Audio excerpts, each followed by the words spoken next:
Hello, everybody. I'm Zenith, and welcome back to In Retrospect, where Kat Macberrie and I discuss TV series and video games and see how they've held up over all these years. And I'm joined once again by Kat Macberrie. How's it going today, Kat?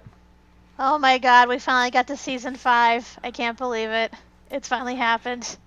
This has been a long time coming. This has been a very long time coming. This is a season that I've wanted to discuss for a long, long time, and oh my god,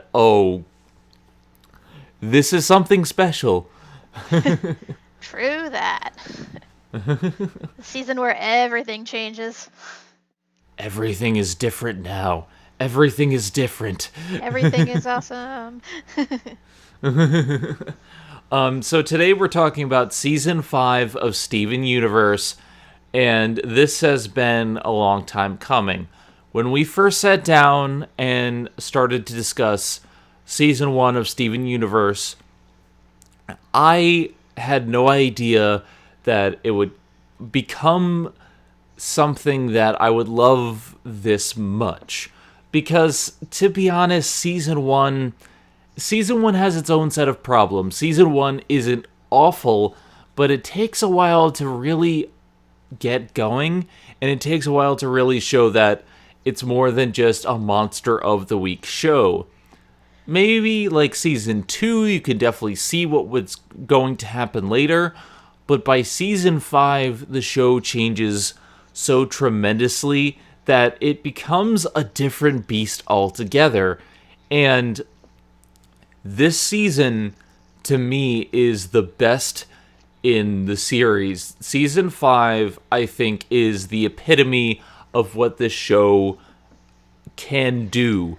Because, first of all, while it does have a 3-season structure, every single episode is important. And every single episode leads into the next to the point where you are on the edge of your seat, wondering what's going to happen. It is like they took the 2 big arcs of Season 4 and said, let's make an entire season where you don't know what's going to happen, and we're going to change everything and explain everything. Kat, what are your initial thoughts? Well, let me get this out of the way now. And yes, we're discussing spoilers, although at this point it shouldn't be a spoiler. Rose Quartz is pink diamond? Oh my god! Yeah, everyone was apparently correct in that theory, and I remember on this podcast, I remember talking about like people having the theory, oh, Rose Quartz is pink diamond, and then we were like, oh well, pink diamond was shattered, so that can't be possible. But they were right. Like, I wasn't really on board with that theory too much because a lot of people were saying the same thing about Lapis being blue diamond, and I'm like, you people are just basing all this on aesthetic. Just because they're the same color doesn't necessarily mean they're the same character. Like, come on, that's racist. So, but yeah, in this case, like, it actually really makes sense now, and it puts a lot of things into context, especially once we learn about Pink's background later down the line and her whole history with the diamonds. Like, shit gets real. Like, real. Like, holy shit. Mm-hmm.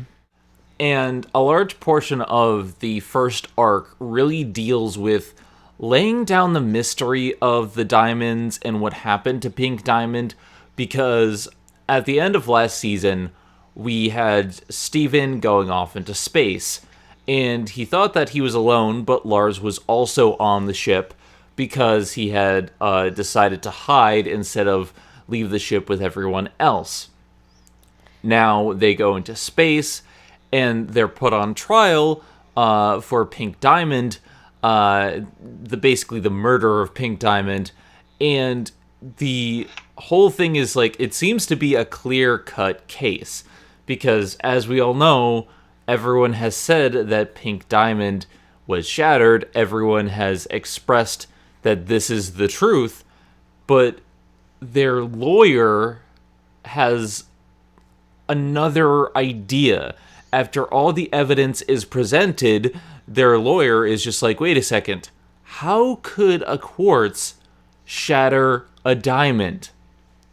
Wouldn't the pearl, find out? Wouldn't the sapphire predict what was going to happen? There's so many factors that goes against the assumption that she could have shattered her, especially since she's supposed to have been shattered with her own sword, which doesn't shatter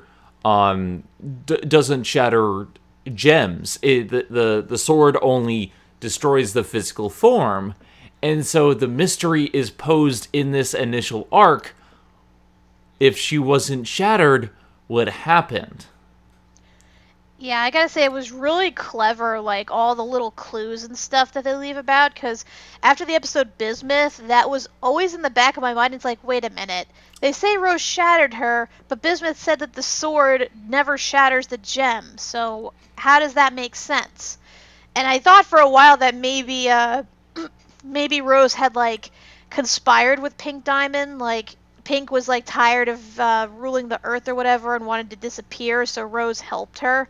Either by, either fake shattering her or transforming her into another being. I know some people were thinking maybe Lion was Pink Diamond, which would have been weird, but I guess might have made sense. But either way, when it was revealed that no, she actually knew this the whole time, and so did Pearl, that was a fucking shock. Because leading up, you think that it's going to be revealed, oh, Pearl shattered her all along. And I know that was a big theory, too. So I'm thinking, oh, God, Pearl actually did shatter her, and she's been keeping that secret this whole time. No wonder she's always so upset when talking about Rose. But then it goes in the other direction. I'm like, oh, my God, they went there.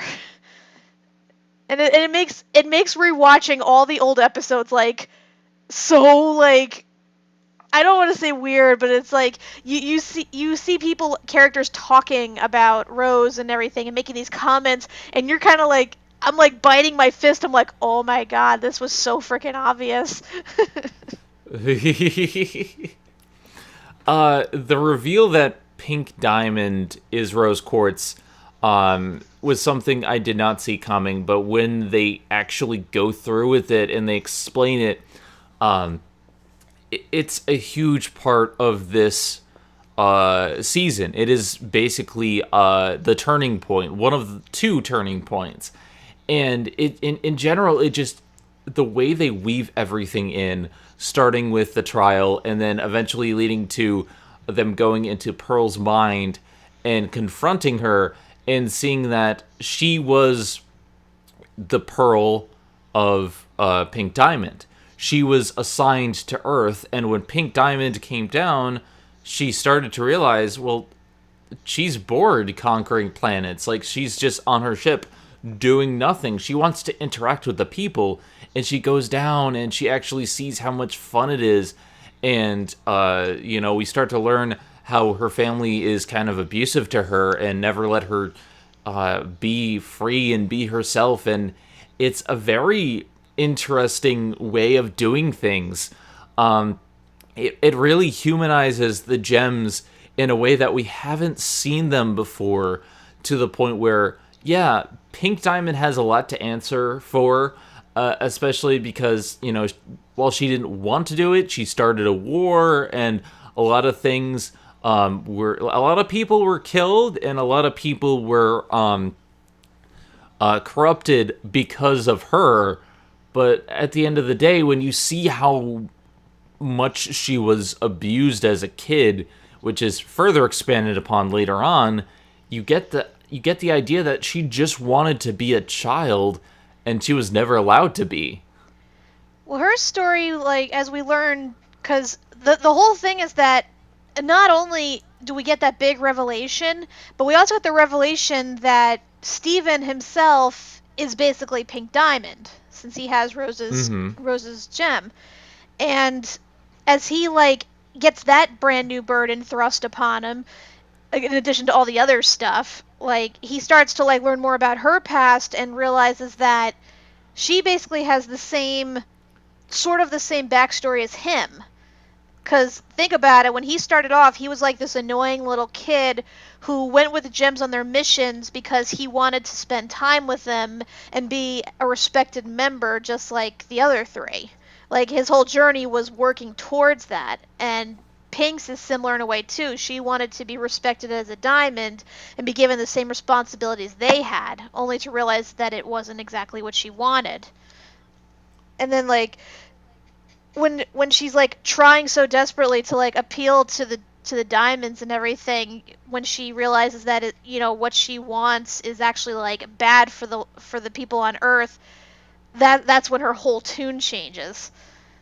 It's like, it's really strange because like they have this, like, she and Steven have like the same origins. The only difference is the diamonds were neglectful and abusive, while Steven came from a loving, supportive family. And it's a nice juxtaposition to showing, what a healthy family is and what an unhealthy family is. And like, I really like that. Like, the second half, when they get to the whole homeworld, was like just amazing in that regard.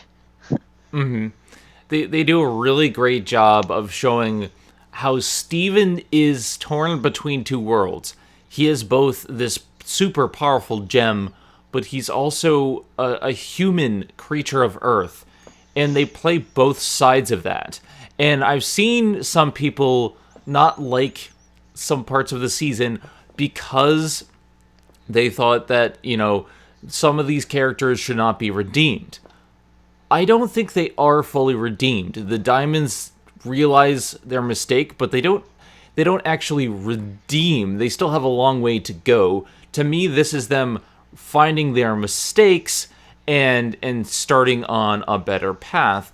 And they're only doing it because Steven is family. But I think what Steven represents is he is both sides. He is human, he is alien, he is two parts of this coin, and he can speak to both sides of that and try to talk them down. We've seen that he can't always reason with the gems, but he's in a unique position to where his words can reach to the diamonds because of his status. Again, I don't think the diamonds are fully redeemed at the end because we have a lot more season to go, because this season is more about them defeating the diamonds. I think the redemption is going to come if we ever get a season 6 or maybe in the movie.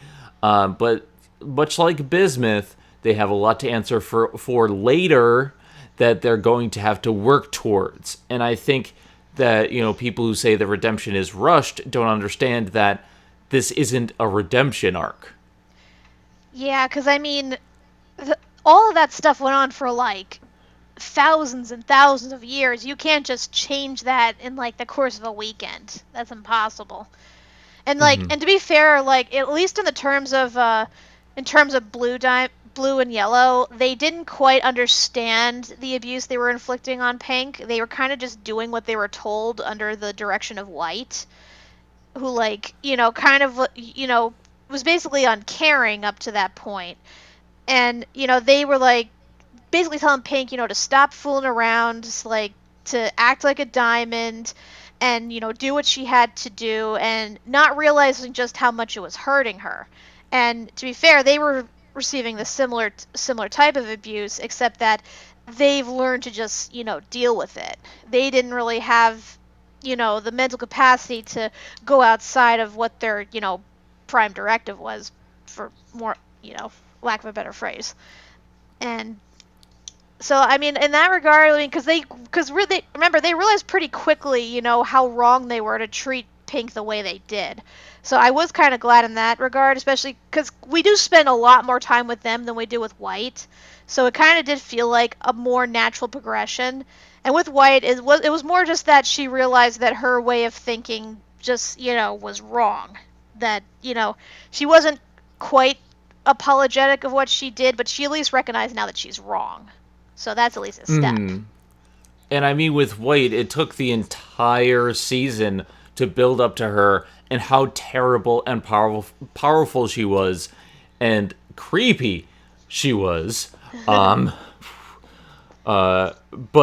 I think that's something that we're going to get to a little bit later because there's a lot to the season I want to get to.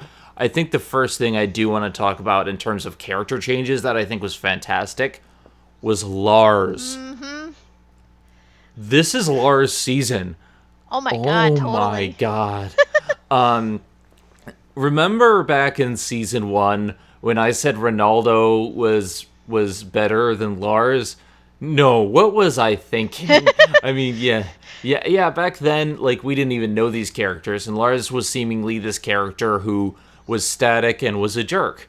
And last season, we got to see a little bit into him, into his the workings of his mind, and see, oh, he's a coward and he's powerless, and he presents that as jerkiness, but deep down he's very scared. Well, the season starts off with him working with Steven on an alien world, and he's forced to actually try. And at first he's just like, there's nothing we can do against them. Even if we try, we're going to get killed. And the moment he realizes that there's something that he can contribute, he jumps into action, where the scanners of the gems look for off colors. Well, they can't see him because he doesn't have a gem. So he actually starts fighting back, and he starts becoming more and more badass. But his biggest thing happens when Lars dies. Yeah, they freaking offed him. I was, like, really surprised. I'm like, oh my god. Like, he's just like, I never thought I'd do this. And he makes one final sacrifice, and he ends up dying to save these off-color gems. And Steven brings him back to life with powers that he didn't know he had. But that's another foreshadow of Pink Diamond, that some of his powers, yeah, they're a lot more in-depth than we ever thought they were. But now he's pink, and his hair is a portal that can be brought over to Lion, which is just like, oh, well, it's a Lion must have been brought back to life at some point. Yeah, that's kind of sad, like, with Lion, because we kind of did see him in the flashback with the journal, like, Buddy's book, and, like, we knew that he was there, and then to hear that, he, like Lars, probably died at some point, and then Rose brought him back to life to basically live eternal as her, like, storage unit, like, you kind of feel bad for him in that regard. Like, granted, he's a lion, he probably is going to keep doing what he's been doing, and just having, like, a more elevated, like, I guess, intelligence of sorts, because he does bring Steven to where he needs to be and gives him things that he needs at the right moment. But it's really, like, I was not expecting that at all. Like, I already wasn't expecting Lars to die, but I definitely wasn't expecting Steven to have the power to resurrect him as a zombie. Yeah, so Lars is now a zombie, and we had foreshadowing to this with Lion, because Lion never actually eats. He always spits stuff up, but he likes the taste of food, which is why he does eat. Yeah, I mean, he eats, like, lizards and stuff, and he likes the lion liquors, so he can eat. I think it's just that he doesn't have to. Yep.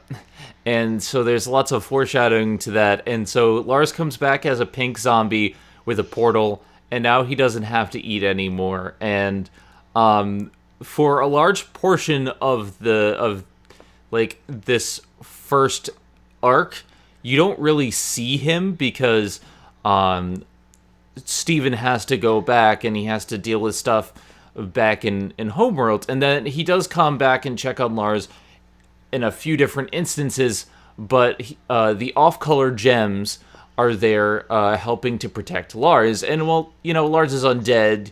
He can't really be too harmed. So you're just like, okay, we don't know what's going to happen with Lars later. Maybe like 10 episodes later, we catch up with Lars. He's Captain Harlock now. If you haven't heard, Captain Harlock is an anime that is set in space about this pirate captain and his group of ragtag pirates. And so when we catch up with Lars, he just stole a spaceship. He spent the last few months becoming a badass, And now his catchphrase is bingo bongo, and he's ordering the off-colors around and telling them exactly what they need to do. And he's just like, you see them as like different officers on his ship. He's a captain of the ship now, and I'm just like, Lars, you went from jerk to badass. It's so... You went full-on anime.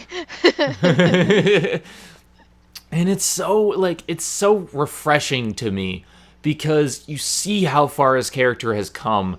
And in that episode, you also see his reaction when he finds out what happens to Sadie and some of the other characters. Like, he sees what's happening on Earth, and he wants to be down there, and he gets a little bit jealous, and some of the old Lars starts to come through. But then when danger comes back, he reverts back to his badass form, and he's just like, we've come all this way, let's get this done. And he saves Steven several different times. It's just such a nice bit of character development to know that they had this character who, in all accounts, was my least favorite way back in season 1, but has been given so much character and so much development to the point where he grows and evolves into a person that he always wanted to be, but never thought he could be. And he's cooler than the cool kids now. Mm-hmm. Like, I'm actually kind of, like, upset now that he's back on Earth. Like, granted, like, I'm glad because he gets to be reunited with Sadie and his parents and everybody who cared about him and everything, but at the same time, I'm like, he was so badass as, this space pirate going up against, the homeworld gems, stealing ships, and, basically just space pirating and stuff. Like, what's going to happen when he goes back to Earth now? Because that's the thing that, like, I realized that his worst traits came out because, like, whenever he was, home in Beach City or whenever he was, like, thinking about home. Because, like, his whole problem is that he's deeply insecure, and he, tries to mask the insecurity by acting all cool and stuff, which makes him come off as a jerk. And now that he's, back home, like, granted, I know he's not going to go back to his old job, obviously, but, like, what is he going to do now? Being around the cool kids again and Sadie and stuff, like, I really don't want him to revert back to his old ways, but I feel like, he would be a lot more useful and interesting if he was, like, in space. And, like, I heard some people, like, I heard rumors and stuff that people were talking about maybe, like, a spin-off for Lars where, he and the off-colors go back into space or stuff to, like, liberate worlds that are still under the control of the Diamonds. And, you kind of follow their adventures like that. Like, that would be really cool. Like, that's my opinion. Either that or, like, in future episodes in the movie, he has a spaceship, he has a crew, he can just use that to, like, fight against some other evils. Like, to me, this is, like, the Gurren Lagann part where, like, he's in space, he's fighting stuff in space, and it's just so badass. It's so good. I like the off-colors, too. The off-colors are so much fun, and the thing is, I didn't think that their shtick would be so funny after a while, because you have Paparazza, whose power is predicting things that have already happened, which I thought that would get old, and it didn't. Surprisingly, I was laughing every single time, because, like, I think part of it is because you don't know what's going to happen next, so you're just, like, you have all this tension, and then Paparazzi says something that just happened, it relieves the tension a little bit. It does. And I also like that it actually is useful sometimes, like, because they don't, like, something will happen and they can't figure it out, and then she'd be like, I predict that this happened, and they're like, oh, okay. And like there's some really key stuff that happens. Like, I like how Lars like basically figures out everything. Like, there's this one point where they think that the pirate is the gem is going to destroy the ship, and just like, no, let her destroy the ship, and the lasers go all around it, and he realizes you don't want to destroy your prize ship because it's so precious to you, and he does it all himself, and I'm like, oh, that's so cool. And then you have the twins. No, the Rutile Twins. Yeah. The Rutile Twins, yeah, who they don't really have a shtick. They're just conjoined twins, which I thought was interesting because by all accounts they are normal people. They're just conjoined twins, and I think that also has a very real world parallel. In fact, all of these creatures have real world parallels. Someone who's maybe a little bit slower than the others, someone who has body deformities. You have 2 gem fusions, which we know why they're frowned upon in Homeworld, and one of them is gigantic, formed of 6 different gems, which is a comment on possibly polyamory. And there's a lot of like interesting things about these off colors and how they're represented as, people who just want freedom. And then there's an episode where Garnet goes up and looks and talks to them and treats them all as super special. And that to me is one of the better episodes because she is so in love with all of them. She is so in love with the fact that, there's multiple different fusions and stuff that I didn't think would happen because, she can predict the future, but a lot of this season is her not wanting to predict the future so much and wanting to be spontaneous. And she goes up into space and she sees all of them and she's so wowed by them. And the off-colors are taken aback because they've never been treated this way. They think she's joking. Yeah, I do like that a lot. I mean, and it kind of makes sense, her excitement, because think about it, like, Garnet's really, like, up to a certain point, the only one of her kind. Because, granted, the other crystal gems do fuse from time to time, but none of them are, like, permafusions like she is. But then you see, like, the case of Rhodonite and Fluorite, who stay fused all the time, and she realizes that, there are more like her, and they're from Homeworld nonetheless. So I can totally see her excitement with that. And I do like how Pepper's like, I predict you're going to make everybody uncomfortable. And it's just like it's something that you don't expect to, and that's another thing about the season that I like. I could not predict what was going to happen, not just in space, but on Homeworld. There's a lot of stuff happening on Earth. There's a lot of stuff happening in Gemworld. There's a lot of stuff happening everywhere, and everything starts to change.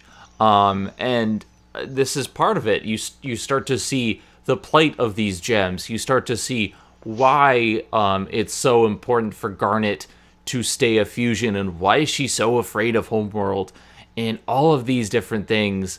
So a lot of the first arc deals with Lars's development, Lars becoming Captain Harlock. A lot of it deals with the mystery of the trial, but a large part of it also deals with stuff on Earth. Now, the Earth episodes, to a lot of people, have not been the best episodes. But here, every single episode is important. It's like an extension of Season 4, where everything matters. And there's a lot of stuff that I did not see coming. Especially because when Steven comes back to Earth, everyone's out there searching for him, and he's just, he wants to, he's just so happy to see everyone, but everyone's pretty much angry at him because he sacrificed himself, he gave himself away, and a lot of people are upset with him, especially Connie, because she saw him go away without any help from her, and there's a huge falling out between Steven and Connie.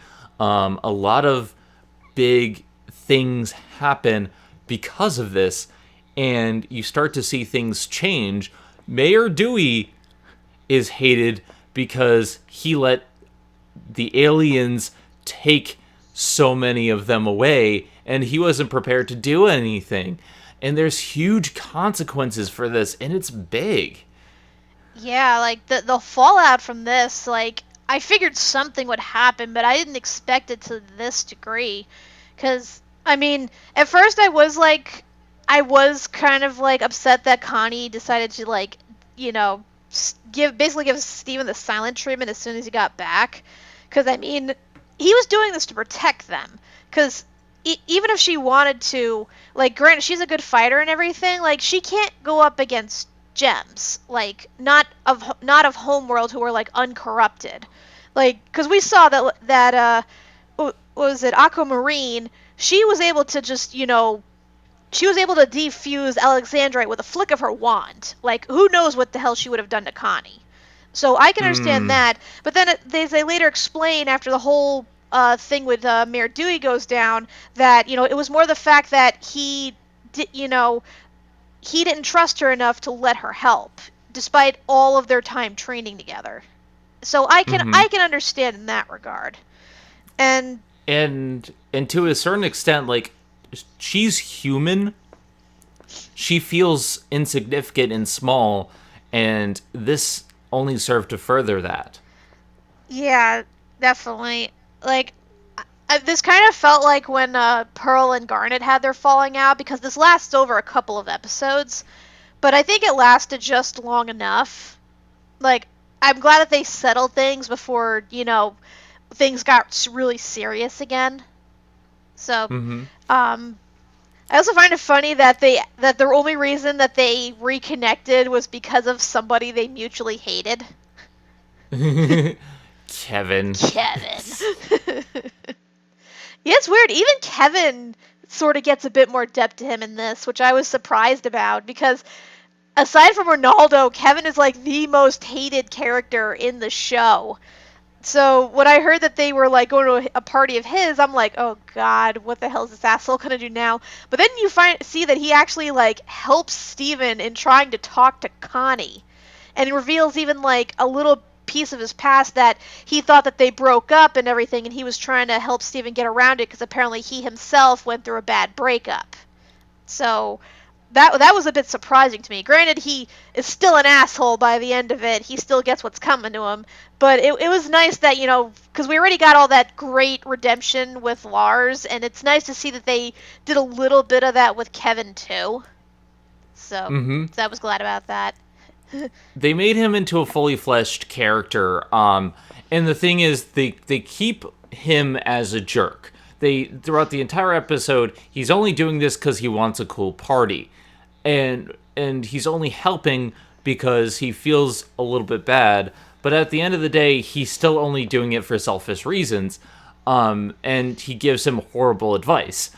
But you can see the gears turning in his head, and it really does give him more depth to his character.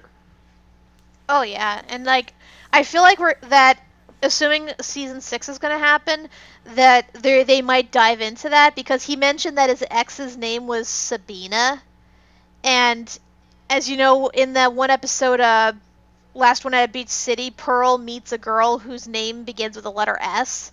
So I'm wondering if she is Sabina and she's Kevin's ex, and if they're going to address that later down the line. I mean, they could do this whole thing where, like, you know, they broke up because she realized she was a lesbian. Because, I mean, she gave Pearl her number. So that would actually be really interesting. And then it's Pearl versus Kevin. And she kicks his ass.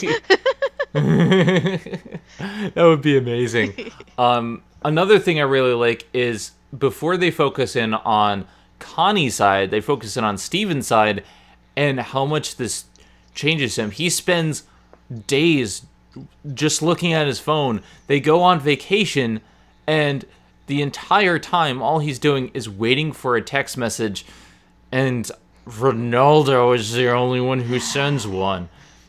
Fucking Ronaldo. Like, I'm glad he didn't get a singular episode in this season. Like, he's still there, but he's best in short bursts. Yeah, and at least he ends up being useful at one point. Which, you know, finally he does something, like, of note. Even if it's really, like, inadvertently and small. One, why didn't you tell me you had a moon base? 2, take me to your moon base. To be fair, I would react the same way. Like, why the fuck did you take me to your moon base? Take me there now. But, I mean, he is kind of the comic relief in this episode, but also annoying, because he spends the entire time having a singular conversation with himself when Steven doesn't respond. And this is a thing guys do where they don't realize that, okay, we'll respond when we're ready. We're not, just give us time to respond. And they're like, why aren't you responding to me? I'm just going to have a conversation with myself. And it's like, it could be a commentary. I don't know if it's trying to say something, but it was kind of funny in that regard, because I've had this happen to me. For those who don't know, you may not know by now, but I'm transgender. The moment I started transitioning, I saw this in action. People who I knew for a long time actually started flirting with me, which I wasn't ready for that at the time. And then I had one random guy out of nowhere. He contacted me and he's like, happy beautiful woman day or something like that. And I'm like, what? And he starts having a conversation with himself. And I'm like, blocked. And this is normal. This happens all the time on Facebook. So I got a kick out of this. Yeah, I have a friend who's like that. Like, he's really into sports, and granted, I am too, just not to the degree he is. So he will send me, like, billions upon billions of messages, like, about the latest, like, sports news and everything. And it doesn't matter if I respond or not. He'll just keep on going, and it's gotten to a point where I just kind of let him. And, if I see something interesting, I'll respond. But for the most part, I just let him continue talking. Because, unfortunately, some people are like that. I've learned to accept it. Like, obviously, if they're doing it to, a disturbing degree, or if it's like, they're making unwarranted advances, it's bad. But I can understand how that can be done in sort of like a harmless way. I mean, to be fair, he was just going on about an anime. Yeah, but he also spoiled the anime. Oh yeah, true. Well, I doubt Steven was gonna watch it anyway, so it's not like it mattered. I thought it was so funny. He's just like, have you seen this anime? Did you get to the part where spoiler happens? And I'm like, did you get to the part where everybody died? Did you get to the part where they reveal that, Steven is Pink Diamond? Like, damn it, Ronaldo, stop looking at the script. Damn it, Ronaldo, I am a strong, independent woman. I don't need no man. But yeah, so I really thought, like, while it could be annoying, I thought this was actually really funny.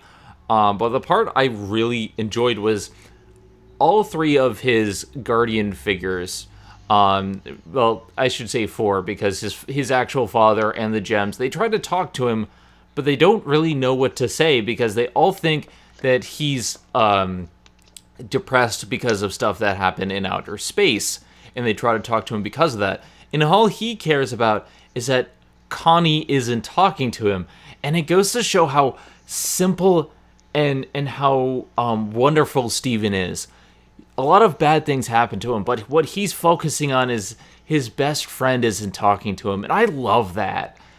Yeah, like, because you would think it to some degree, like, he would be traumatized by all this shit going around him, because at this point, he basically has an entire, like, species and galaxy that want him dead. You think that would weigh heavily on a person, but no, he kind of just, like, is like, yeah, that's a thing, and then just focuses on what really matters. Like, that's really kind of amazing. Like, I assume by this point, after everything that's happened so far, he kind of built up, like, I guess a defense against it. It's like, well, I could dwell on all the bad things, but, it's better to just look ahead and deal with, what's, really important at hand. Like, it's kind of like when the first time when Garnet first told him about her future vision, and he was, like, so scared about all the possibilities that could happen to him, until eventually he confronts her about it, and then realizes that it's stupid to, like, think about all the bad things that could go wrong, and instead make things that could, he wants to go right. Which kind of comes back in that later episode when Garnet is trying to test out her future vision, and she starts pool hopping. trying to like be random and try to go into all these like weird possibilities, and then she ends up learning basically the same lessons she taught Steven in the first season. Like that was a nice like roundabout way of like relearning that lesson again. It was a really nice bookend, especially because I love how Garnet as a character has grown, because she's always been kind of the one in charge, but in this season she doesn't know a lot of the time, and she has to deal with that fact, and she has to learn a lot of the same lessons that she taught other people, because she knew everything at the time, and her future vision is starting to mess up, which is why she's just doing random things just to see what's going to happen. Like, she takes a job at the Big Donut just to see what's going to happen, and then she, like, she does a bunch of random things, and I think it's fun because she's realizing that not knowing is just as fun as knowing, and in fact probably more fun. And she ended up getting a kitty in the end. Which, speaking of kitties, Chiaki's on my lap right now. Say hello to Chiaki, my kitty. Hi, Chiaki. Silly kitty. Silly kitty. She's not a one-eyed cat like in the episode, but she is a wonderful little cat. So, yeah, we have all this really good character development for the people of Beach City, but the biggest thing to me, I think, was what happened with Mayor Dewey, because that changes a lot of how the town operates. Because Mayor Dewey, let's be honest, was very ineffectual at his job. He didn't help at all during the alien invasions, and when something happened, he just talked his way out of it. Well, he couldn't talk his way out of this one, and so Nana Foy of the pizzas runs for mayor and wins, and now she's taking over and working with Steven and everyone else in the town to help prevent stuff like this from happening again. And they implement it. They have plans. They're like, okay, well, we're gonna use Mayor Dewey's van to like the loudspeakers and whatnot to tell everyone in the town, and then we're gonna have points of egress and like stuff like that. And I'm like, they should have been implemented from the start. True that. Like, go Nana Foy. I am glad to see her in power. Yeah, the thing is, like, with Mayor Dewey, like, it's kind of refreshing the direction they go with him, because you would think he'd be like any other politician we see in cartoons and stuff, like think Mayor Quimby or whatever, who's like really corrupt, only has his own self-interest at heart, does all this like bad shit under the table and everything, but instead he actually genuinely cares about the people of the town. Like, his whole thing is about making them happy and, being liked. Because as we see, once he loses his job, he tries to insert himself into different, like, circles and different places and jobs and stuff. But it doesn't work because he's not in a position to give people what they want. So he kind of, like, is lost in that sense. And, to see him, like, all upset about that, like I said, it's really surprising because most, politicians, usually they'll have, like, their money to fall back on, or they'll go for, like, another position of power and stuff. But with this, like, he genuinely is directionless. Like, he even mentions that as far back as when he was in school, he always ran unopposed because the town was so small and things were so uneventful. He never really had to worry about anything. And I guess he kind of took that for granted, being mayor and everything, because, what was, aside from the gems, like, casual destruction every now and again, like, he really had nothing to worry about. And now, for once, like, that is being, like, called into question because he's not used to conflict, and now he has to find a way to help resolve conflict and do what he loves to do, which is to please the people. And that's why I'm glad he ended up working at the Big Donut, because that's, like, the best thing for him, in my opinion. Yeah, and he ends up naming the donuts after himself and his son, which, to me, I think this is great, too, because he can actually, like, listen to his son more. He starts to realize that I haven't been paying attention to my son at all, and, like, there's some really great character development for someone who I thought would never get character development. Oh, yeah, definitely. And, because as much as, like, as ineffectual as he was a politician, which, let's be honest, you could say of any politician, like, at least you can say he cared. You can at least say that he was a good person to a degree. And I am glad that he did get sort of a reward for it in the end. And he didn't end up, like, he wasn't bitter at Nanaflaw whatsoever. Like, he was still kind of, I guess, a little resentful that he got his job taken away, but for the most part, he's like, she's better suited to it. Like, I'm glad he never went, like, the toxic man route of being like, oh, this woman can't possibly do what a man does, or yada yada. Like, he admits defeat. He acknowledges her strengths, and I really, really enjoyed that. And I still got, and I know this is a bit off topic, but why the fuck is there still only one person running the Big Donut?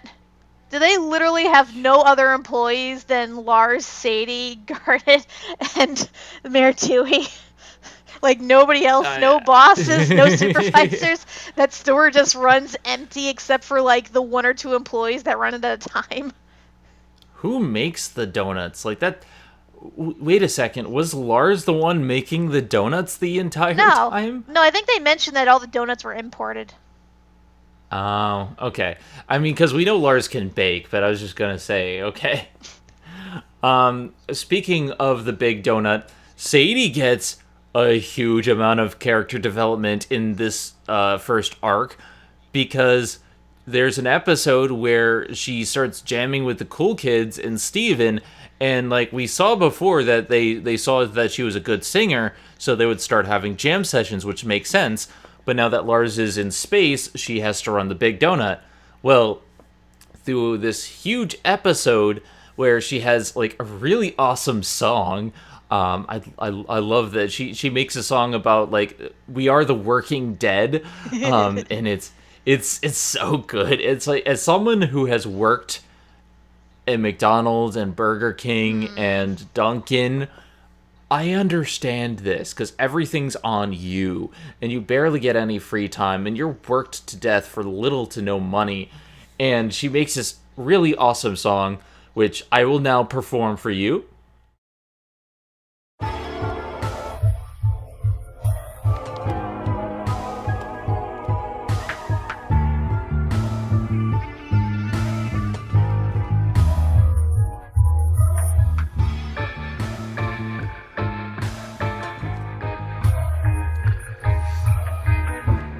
Tired from work,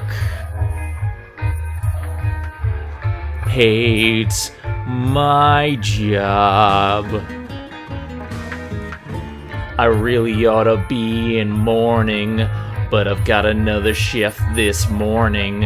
Every day feels like it's never ending. What's the point of all this time I'm spending here at this dead-end job? Oh, we are the working dead, and we lurch for minimum wage, but I'd really rather be eating your brain. Look at all you see so bright and healthy, and your minds are full of joy and wonder. Stay 1,000 miles from the condition that I've got from all the stress I'm under. Don't come near me or you might encourage all these terrifying sudden urges. Seeing you makes skipping work so tempting. Don't you know that in the night I'm temping here at this dead-end job? Oh, we are the working dead, and we lurch for minimum wage, but I'd really rather be eating your brain.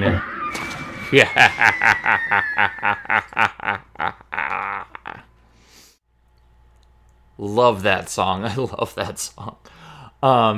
So yeah, she performs this really awesome song, and so at the end of this episode, she quits the Big Donut, and they start forming a band, Sadie Killer and the Suspects, which, badass name. I love how they're going for like a dark vibe, but like kind of groovy, and they have like this weird amalgamation of sound together. I love it. I love this entire thing, but then Greg starts taking over as their manager, and he uses his contacts to get them gigs at other places, and he's a millionaire, so he can front their costs for like everything, and he knows the industry. And I'm like, why didn't he do this beforehand? He's a perfect as a manager. Yeah, I was surprised, but this is just, it's so appropriate for him though, because I always did think it was a shame that he never got to be a rock star, because, he was like so focused on, his relationship with Rose and everything that he kind of put it all off just to be with her and then to raise their son. So, like, you see that he still writes music and everything. He still makes music, but it's not being put to good use, which to me it was like a real shame, because at least I would think that at the least he could have learned how to upload, songs onto YouTube or something and just promote himself that way. But he never really went that route. And, granted, he does get money and everything for a song he actually did write later on, but it's like, yeah, but he's not exactly getting credit for it. But in this case, not only does he get to actually put his knowledge to good use to help this band, become big, but they actually perform one of his songs and finally get it out there. Like, to me, that is amazing. And it is like the perfect direction for Greg's arc. Like, not that he really needed one, because, Greg is a pretty awesome character, but I'm glad to see that, what he initially wanted to do, what he had always set out to do, is finally being realized, just in a different venue. And I loved that. I loved when they got to perform for the first time, and he's watching them, and he gets to see, and his contact was like, they can perform here anytime they want, and then they later sing his song on stage. Like, that to me struck a chord. Pun intended, but that struck a chord with me, because it's like all of these characters have finally gotten what they wanted out of life. We finally see Sadie get realized. We finally see the cool kids, get recognition, because Sour Cream is the DJ of the group. He gets to do stuff. You see Jenny get to do something, because she was never really happy working for the pizzas, and we saw that in earlier episodes. Like, she didn't want to be part of the family business, whereas Kiki kind of like was part of the family business. Jenny wanted to do something different. And then we have Mayor Dewey's son, who is always like playing with his guitar, wanting to do something, and it just makes sense for them to form a band and help Greg out with his dream while they get their dream fulfilled. This is just such a big part of the season for me, because it is a culmination of so many different characters' development, and I'm just like, I love it so damn much. Yeah, like all of the like foreshadowing really came to be, because again, we saw, like you said, we saw Sour Cream with his desire to be a DJ, and all the episodes where he, tries to put on his own shows and stuff. That came to fruition. Jenny's always sneaking off to concerts, getting her sister to cover for her. Now that's paying off. Buck learns to play bass from Greg, and now actually gets to put those skills to good use. And then Sadie, we saw her two biggest loves is horror films and singing, and now she gets to do both of those. It's just like the perfect storm of character development and growth. It's so damn perfect, and I love their theme, and I love their music. It's just, I don't know if they'll ever do this, but I hope they do, like, kind of put out like, a sort of like album, like just a song full of like songs that Sadie and the Suspects would actually like sing or do or something, because I think that would be amazing. Yeah, like, it's so great, and who would have suspected that Sadie, who is ashamed to sing way back when in front of other people, who just wanted to get that stuff out, would eventually turn into this star, Sadie Killer. And like, the moment she starts like making that song, and I'm just like, this is brilliant. Like, Sadie should not be wasted at the Big Donut. Sadie deserves to be a star. And this was foreshadowed way back when they had I forget the name of the song, but the one that you performed way back when. Oh, haven't you noticed I'm a star? Yeah, haven't you noticed I'm a star? That was kind of the start of it. This is the end of it, and they put so much into that I'm just like, yeah, she deserves this.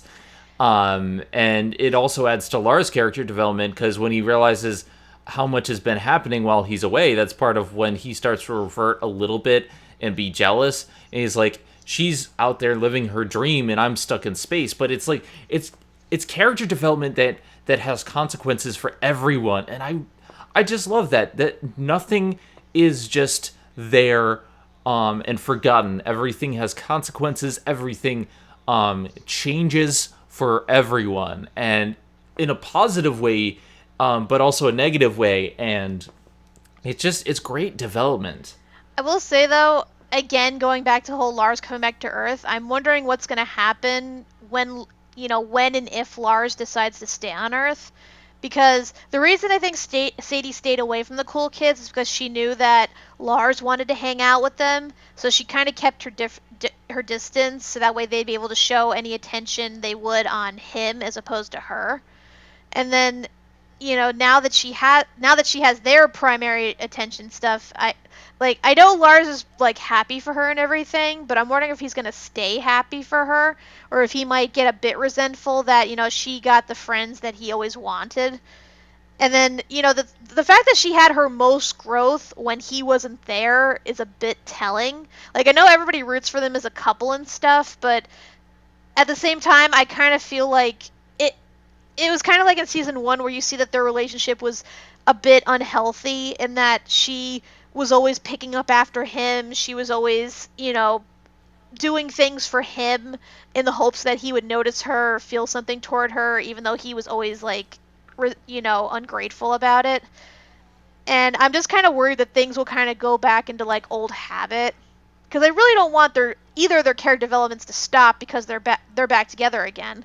And also, like, if they decide to become a couple at that in itself might cause some problems, because think about it, Lars at this point is pretty much immortal. So, that means he's going to outlive Sadie. So what kind of consequences is that going to have?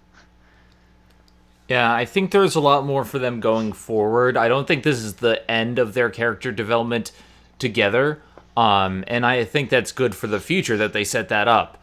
I'm wondering if that eventually he's going to find someone else. Because, to be honest, back when he was on Earth, he always kind of held Sadie back, and Sadie isn't the doormat she used to be. Mm-hmm. So I'm wondering how that's going to happen. So yeah, the first arc of this season, a lot happened.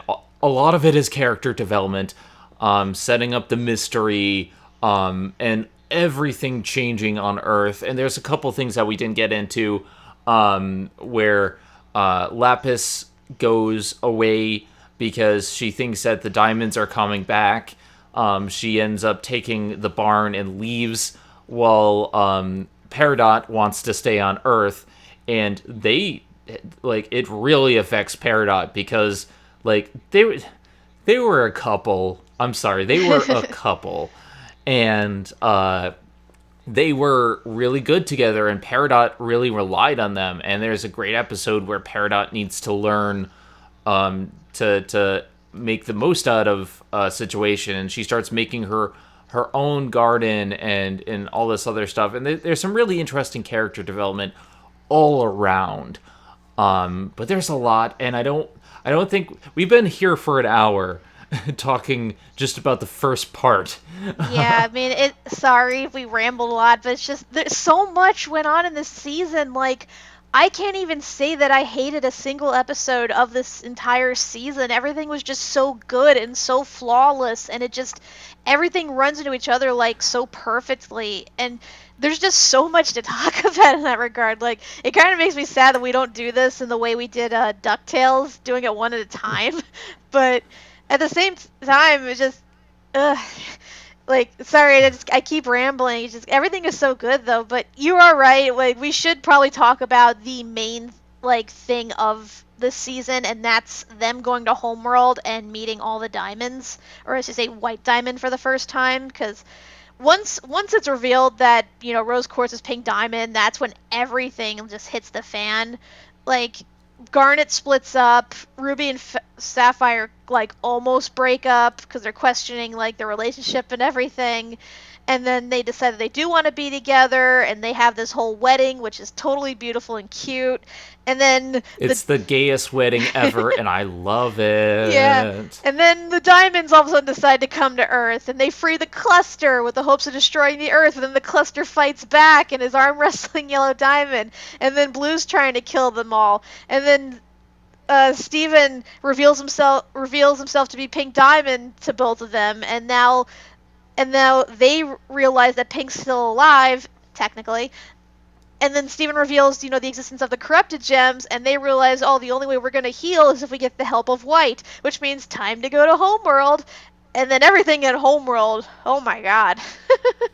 There's a lot that goes down, and they bring back Bismuth for the wedding, and there's a whole big thing with Bismuth about how she feels bad when she realizes that the whole truth of everything, and she's like, everyone's going to hate me because I tried to shatter you, I tried to shatter Pink Diamond, and I tried to shatter Rose Quartz, and like there's this whole thing, but now she's on their side as well, but we're going off to Homeworld, and Steven does what Steven always does. He tries to save them through diplomacy by talking to everyone, and he sees the problems that Homeworld has. They're so set in these ways, and they can't get out of these ways, and I'm starting to wonder, like, why do they have all these purposes? When was this set into place?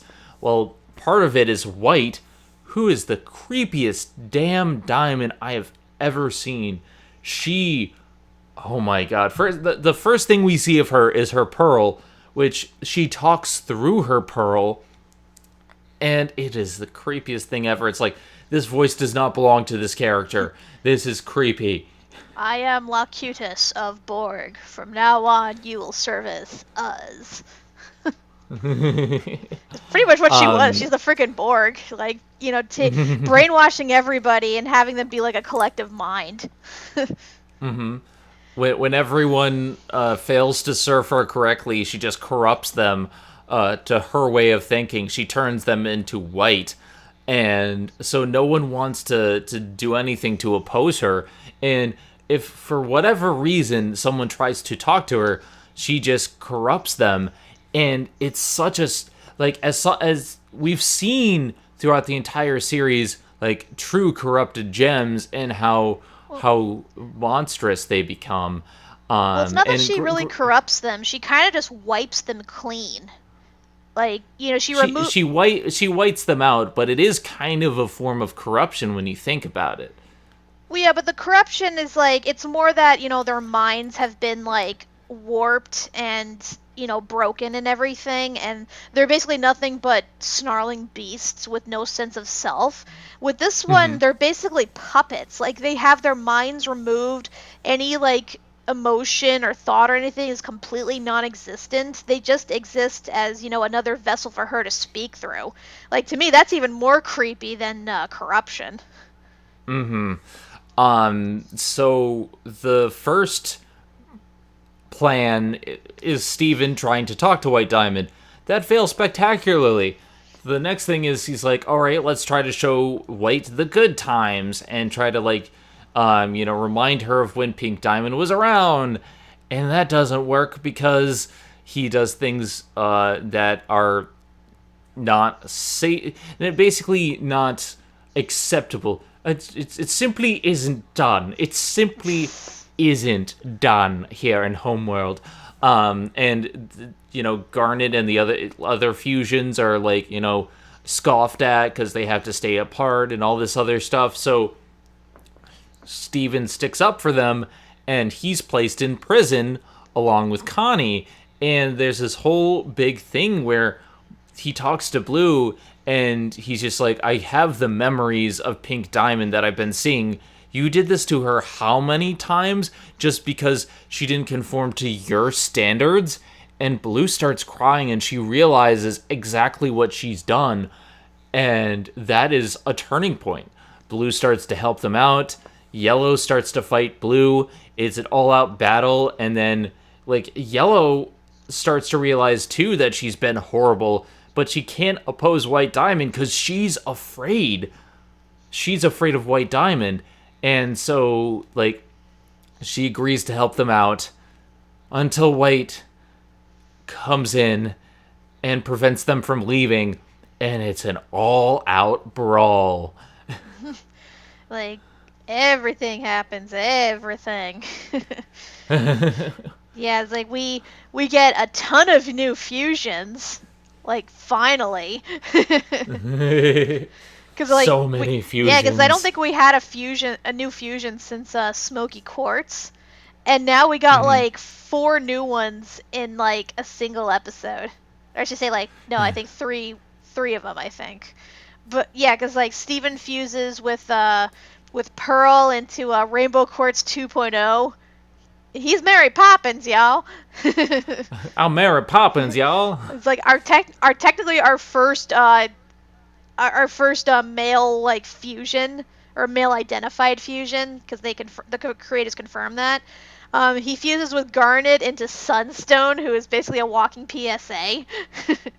and then all 4 of them fuse into what is basically the temple statue that we see surrounding their home, except it's slightly different since it's Steven that's fusing and not Rose. And they become Obsidian, this giant freaking monstrosity that, like, shoots lava out of its head and has, like, this giant flaming sword, and it's just so freaking cool. Like, it's amazing. Ooh.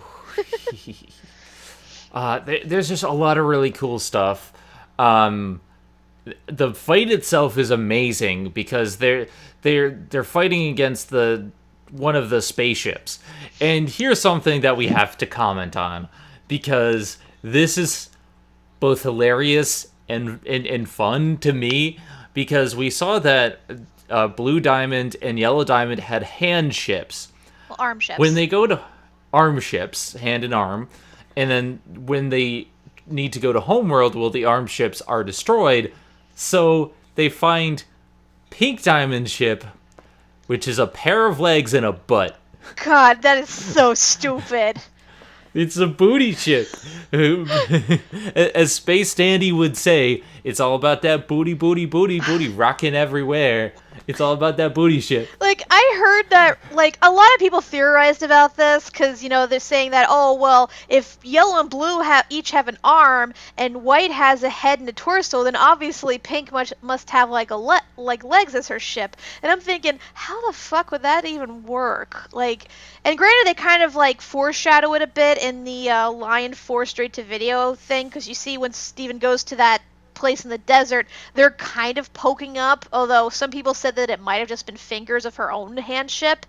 But then you see that they're freaking legs with, like, high heels and this perky ass booty, and I'm like, oh my freaking god. But it fits her so damn well. Yeah, it's stupid, but it's like, if I was Pink and I loved everything, I would have a booty ship. Hell, I am gay as fuck. I am a fucking lesbian, and I would have a booty ship. Let's be honest. Let's be honest. Boo.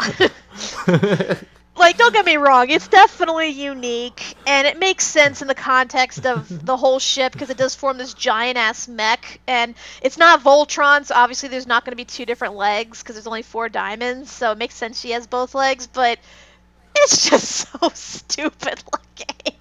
And the fact that he takes off by basically leaping into the air, and it's just like, it's like watching the back half of Superman flying through space. It's just, oh my god. I know it's stupid, but I love it. I just love it so damn much. Yeah, I mean, I can see why you love it. It's just, to me, it's just so fucking goofy. Yeah, it is goofy. It's like, I'm supposed to take him seriously in this. Honestly, I don't think we're supposed to take Pink Diamond seriously in some cases. Yeah, I don't think so either.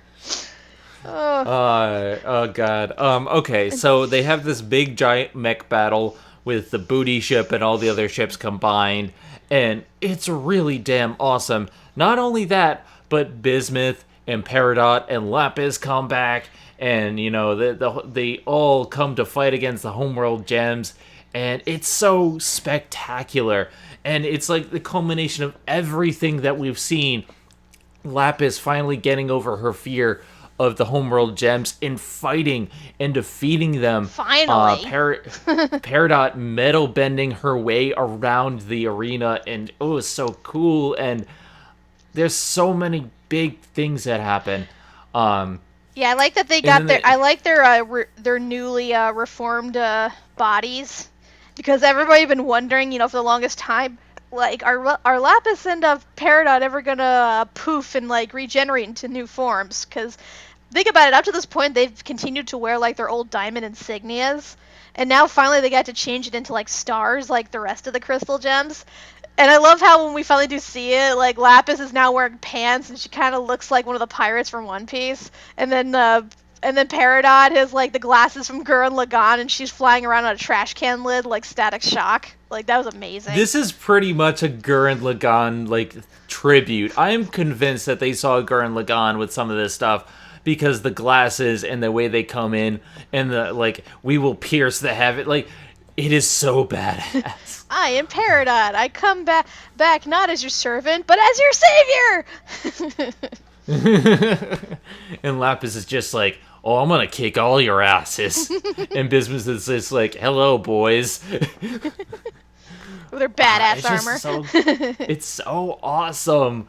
And it culminates with them going inside the mech and fighting White Diamond. The creepiest part ever. Ugh. Like, first of all, Change Your Mind, which is the final part where they have all of this stuff happening, is one big episode. I believe it's, a 4-parter? I think like a 5-parter, actually.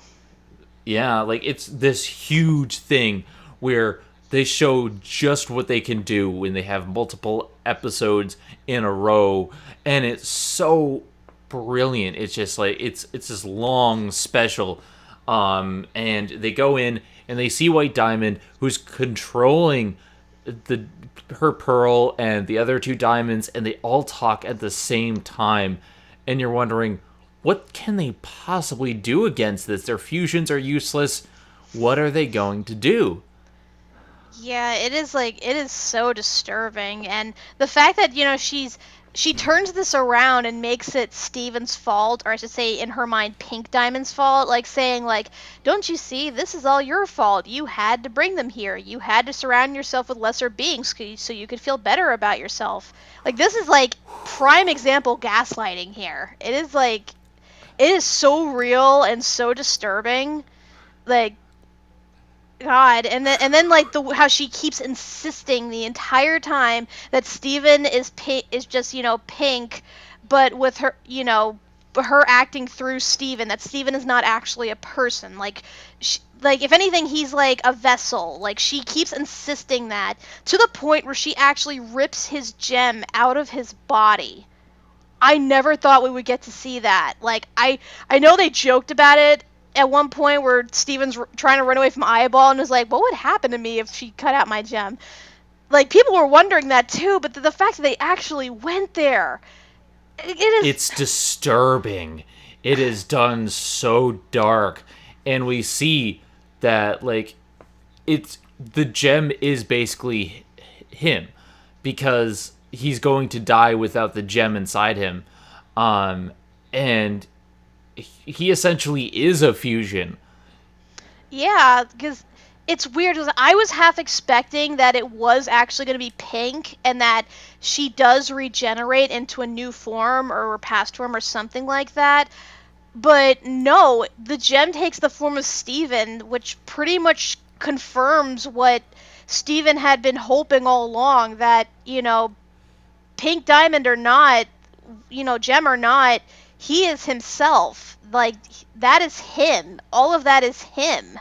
And yes, he has a gem and he has a human vessel, but they're one and the same. They can't exist without the other. And I thought it was kind of beautiful how they show when they finally, like, get back together and he's, like, hugging himself and then they refuse into one being. Like, I heard people say that that's basically a representation of self-acceptance, of self-love, because he had been told like pretty much his whole life that he had his mother's gem, that he was destined to do what his mother did, that he had to live up to her legacy and everything, and then all of his enemies were like imparting their hatred and everything on him, claiming that he has to pay for her sins and stuff, that he's just as responsible. But no, like, Steven is himself. Steven is Steven. And this episode finally confirms that to us and to himself. And that was just so beautiful. And the animation for that scene was amazing. I absolutely loved it. Another big thing, and this hits home with me, is that this is a huge message for accepting transgender people. Mm-hmm. Because his entire life, everyone wants him to be Rose Quartz or Pink Diamond, and they don't refer to him as Steven, who he is now. He's no longer that person that he was. And I personally went through a lot of this non-acceptance when I transitioned, where my father still does not accept it. I only see him like maybe once a year at Christmas, and the last family function, he still insists on calling me by my dead name. And he wants me to be something that I'm not. I'm Zenith. I am a woman, and that's who I am. And his whole life, he wants me to be this tough, manly man. He always wanted me to be strong and not to, have emotion and all this other stuff that a man is supposed to be. But I'm not. And people need to accept that.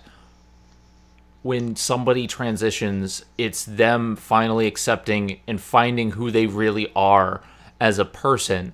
And by pushing your agenda on them, it just destroys them. Without that identity, it's going to slowly kill them. Because this is who we are. These are the people that we were meant to be. And it's brilliantly shown with Steven throughout the course of the series.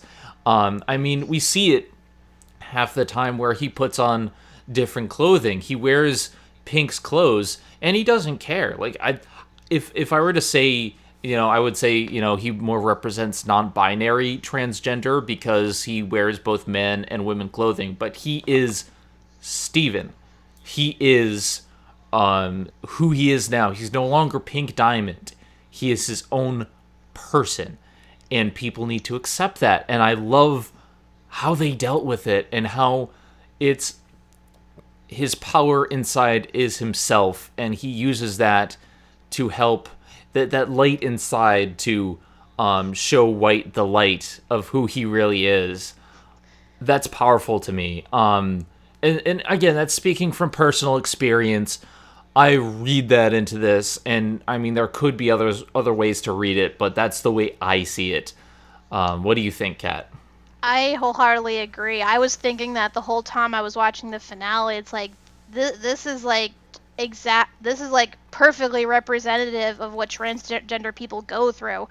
People always misusing their name or insisting that no, they're this person or they have to be this way or whatever, or treating them as an embarrassment and stuff. Like, it's, to me, like, that was pretty much blatant. And they also, the fact that they showed how families, even when they don't realize it, can be abusive toward each other in different ways, through emotional abuse, physical abuse, mental abuse. It's just, it is amazing just how, how they were able to showcase that, and they don't sugarcoat it whatsoever. Like, it's actually quite amazing. And I gotta say, like, the one part I think that sticks to it the most is probably one of the most infamous scenes. It's when I guess Pink Steven is walking toward human Steven, and White's like, where did Pink go? And he's like, she's gone. He's like, what'd you say? She's gone! Like, just shouting at the top of his lungs. Like, I feel like that was every single trans person in the world screaming at the same time. Like, that person is gone. This is me. Use my name. Like, mm-hmm. I am no longer the boy that you grew up raising. Mm-hmm. I am me, and I am beautiful, and I should be accepted. That's this episode was so powerful to me. And I mean, as I continue my transition and as I move forward, there's a couple things that are still going to change, but I am still the same person. And seeing representation like this in a show it means so much to me, because there's not a lot of transgender representation, and this really hit home with me. There's a lot of things that are going to change as I continue to transition. We're gonna get into this in the future, but I've been attending voice classes to help feminize my voice and a few other things, but in doing this show for as long as I have, because I have been doing this for 8 years or more now, and over the course of the experience, I have grown and evolved and gotten better at expressing my opinions and doing things. But nothing to me felt as good as when I saw this season and saw this episode and saw myself and how I would eventually become and the person that I could evolve into. Much like the way Steven in season 1 was kind of young and naive and didn't know anything, and he grew to this powerful person. It just it imbued me with such confidence in so many different ways. And if you're not transgender, you might not be able to understand, but this to me was so wonderful. Yeah, I'm rambling. I'm sorry. That's okay. They said that they said this whole second half of the season was just mind-blowing, just how real it got and everything, and how intense everything was. It was just, when I saw it, I was just floored, and I was crying at times too. Like, the part that got me the most was, as you said before, when Blue's confronting Steven about him and Connie fusing at the ball and how he was, embarrassing them and from everybody and stuff. And then he's saying, how he's not apologizing for it, that, he likes fusing and he's going to continue to fuse, and Blue Diamond just refuses to, accept how it could be a good thing, and at one point uses her emotional manipulation to force her to apologize. And Steven flat out tells her, this is not normal. How many times did you lock her in here? How many times did you make her cry? And I just think about all the times where, my own mother would, ground me for, things that I didn't think were a big deal that, shouldn't be a big deal, like acting like myself or having my own opinions and stuff, and then her just, insisting to me that, I was embarrassing her, I was embarrassing the family, I was embarrassing myself. That part, really got me. So, yeah. Yeah, I definitely understand that with my own father, because my father is a big public figure. I'm not going to name names, but he's someone that a lot of people know, and every little thing that I did wrong reflected upon him. And at one point, he was yelling at me because I did something minor, but he said, "Oh, I was just praising you. You're going to make me a liar?" Excuse me? There are things that aren't normal, and I feel like this show touches upon emotional abuse so damn well.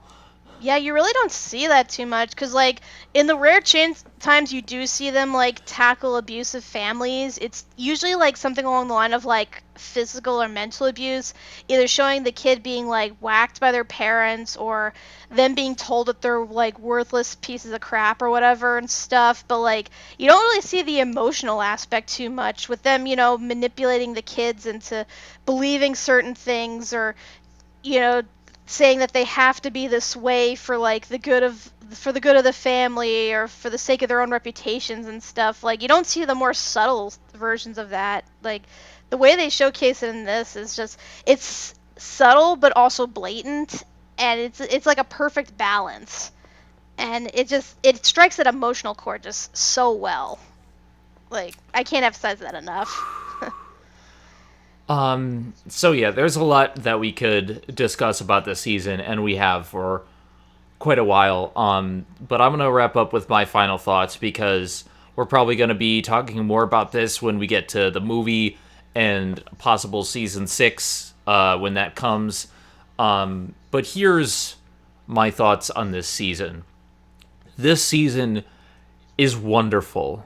It does everything that I've wanted the show to do from the start, and it takes a cue from season 4 and making every little thing matter. There's definitely 3 major arcs with the mystery, the reveal of Pink Diamond, and the confrontation of the homeworld gems and diamonds, culminating in some really awesome stuff. But what it does even better is that it weaves in the character development flawlessly. Every single townie episode matters and is enjoyable and is important. Everything seems to have a purpose. And then when they actually do delve into emotional stuff, it hits so close to home with me that I can't fault it. Some people don't like it because they feel like the diamonds aren't redeemed. I don't see that. I feel like the diamonds only just realize how evil they have been, and they need to take time to confront that. Maybe it was a little bit too rushed for some people, but this is the longest season since season 1.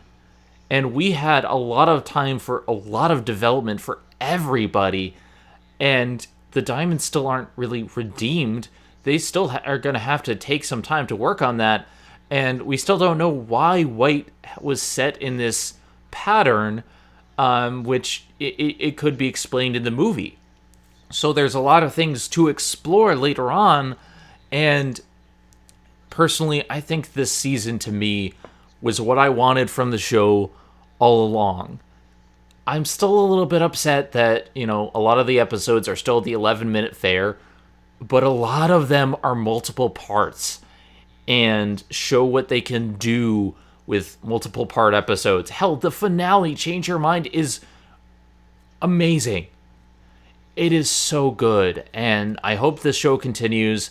I'm glad I started watching this show, because I remember when I first was showed season 1, like the first half, I kind of checked out. I didn't want to watch it because I thought it was boring. And season 5 is so worth it. Kat? Yeah, season 1 and season 5 are like night and day. There is like really no comparison. If you watch like one episode from season 1 and one episode of season 5, it just, oh god, you were gonna have freaking whiplash at the like quality of those episodes. But yeah, it's come so far and it's developed so well and has such a solid identity. It's like, this is one of like honestly the best shows I've ever watched in general. Like not just animated, not just anime based, just in general, one of the best TV shows I've ever watched. And it's a show I never thought I would be into, like especially based on season 1. It was just the way that it grew and changed and everything. Like, it's a message they kept promoting throughout the show, and then you see the show itself follow that message. It was so perfect. And yeah, like this season, just like I said, blew me away. I loved everything. I loved Lars's redemption. I loved seeing Homeworld. I loved seeing the wedding and Garnet getting back together, learning more about the diamonds, about how Homeworld society works and everything. Like, everything was just so good and so amazing. It's so sad that we have to wait yet again for a freaking movie and another possible season. But I'm really confident now that it's gonna be even better, like possibly, because at this point, season 5 is basically all the lead up we've seen from the past 4 seasons finally accumulating into like the ultimate arc. And season 6, I believe, is where they finally get to break away from that and tell like their own stories and go a completely different way if they wanted to, while still keeping the spirit of the show. And I think they'll do that, because there's still a lot left that we have to tackle, because we have things like what's what's going to happen to the human zoo? Are they humans still going to be there? Are they going to try to reintegrate them into society? You know, what about the brain fart? Sorry. Like, what about the treasure chest in Lion's Mane? What's going on in there? What about the mural inside the pyramid? You know, that seems to foreshadow this big prophecy and keeps popping up throughout this series. Where are the corrupted gems gonna live? What's gonna happen with Jasper? Is she gonna, like, stay or go back to Homeworld? Is she gonna be redeemed or whatever? Like, is Lapis and Peridot gonna move back in together? Are they gonna fuse? You know, are we gonna find out the backstory of the diamonds? You know, what's gonna happen with Lars and the off-colors? Are we gonna see more fusions? Like, there is, like, so much potential, and I'm excited for all of it. It's gonna be amazing. Like, this season was amazing. The next is gonna be even more amazing. I'm calling it right now. Like, here's the thing. If this were the final season, I would simply be satisfied because I love this season. But they do a great job of introducing things that could pop up in the movie and other seasons, and I'm looking forward to future seasons and what's going to happen. I'm going to make an announcement on my channel come next week from when this video is released, but I do have something that I do want to say from here going forward. After this episode, I'm taking a little bit of a break because I'm going back to work. I've been on medical leave for a few months, and I should hopefully be going back to work soon. But also because I'm going to voice training to help feminize my voice. Now, the past few weeks, I've stuck with my regular voice just to remain consistent and to keep everything the way it has been, since, you know, we didn't want to wait to put out Son of Flubber. Like, I had asked Kat, and she's like, no, let's just get Son of Flubber over with, please. Yes, please. For the sake of my sanity. But from here on out, going forward, I'm going to do my best to try to keep my voice feminine throughout the recordings, and that may mean things are going to be different. I'm going to sound more like my gender, and I've taken 4 weeks of training right now, and I've had a significant amount of practice, but I may get vocal surgery in the future. I don't know, but this is going to be the start of the end of the old me and the old show. It's still going to be the same person, same thoughts and same opinions, but from here on out, I am fully going to be Zenith. Things are moving forward in a lot of ways, and I can't go back to where they were. So I want to say, for those of you who stuck with me for 8 years or more, thank you. I appreciate everything that this show has done for people who have said that they've played a game or purchased a game because of my reviews, or who have watched along with us in Steven Universe, or with Disney Debate, people who enjoy my show, and for everyone who has cameoed and crossed over with me and is still my friend. I'm going to address this in the video coming up, but starting next podcast, things are going to be a little bit different. I'm not going to be the same voiced person that I was, and it may sound forced at first. It may sound very different, and it may be a little bit to get used to, but this is me. This is who I am. And I hope that going forward you continue to follow the show and continue to enjoy. But with that being said, I am Zenith, Warrior Princess. And I am Kat, Conqueror of Worlds. And we will see you in the future. And thank you so much for everything.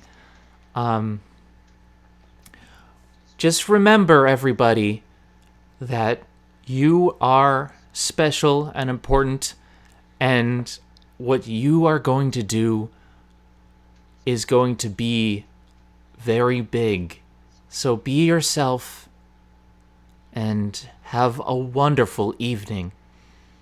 And we close things out with my rendition of Lapis's only song, which pertains very greatly to this. Maybe I'm Not Alone.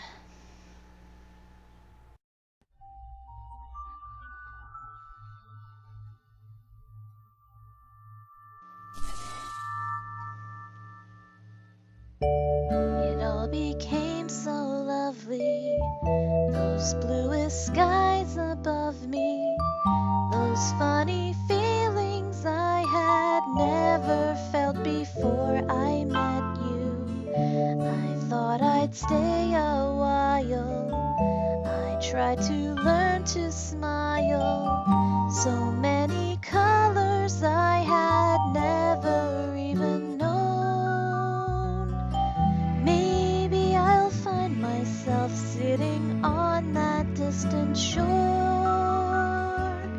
Maybe I'm not alone. Then I see the colors fading, gentleness of light escaping, shadows of my fear invading. Have I seen this all before? I know that there's something residing, a terror deep inside me. I couldn't understand how you could be so bold. Maybe I'll find myself smiling on that distant shore. Maybe I'm not alone. Hey, this is Megami33. Thank you for watching Zenith Will Review. Don't forget to like, comment, and subscribe for more awesome videos. If you like what you see, check out the Patreon page at patreon.com/ZenithWillReview.